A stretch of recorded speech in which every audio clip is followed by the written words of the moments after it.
দুটো এলিমেন্ট পশ্চিমবঙ্গের জনপ্রতিনিধি, এই শত্রুঘ্ন সিনহা আর মীনা দেবী পুরোহিত। প্রথম প্রশ্ন বাংলা পক্ষ, এরা কে?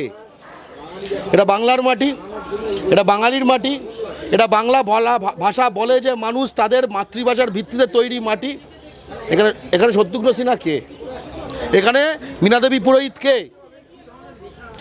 মীনা দেবী পুরোহিত সে একটা বাঙালি বিদ্বেষী পার্টির, কিন্তু শত্রুঘ্ন সিনহা সে তো বাংলা নিজের মেয়েকে চায় পার্টির। যখন এ ভোটে দাঁড়িয়েছিল, এই বিহারী বাবু বলা হয় যে বদমাইশটাকে, এই বাঙালি বিদ্বেষীটাকে, তখন একমাত্র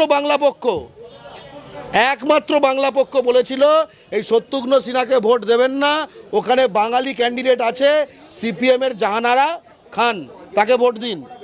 একমাত্র বাংলা পক্ষ বলেছিল, একমাত্র বাঙালি ক্যান্ডিডেট। বাংলা হান্টের আরও খবর দেখতে নজর রাখুন। বাংলা খবর মানেই বাংলা হান্ট।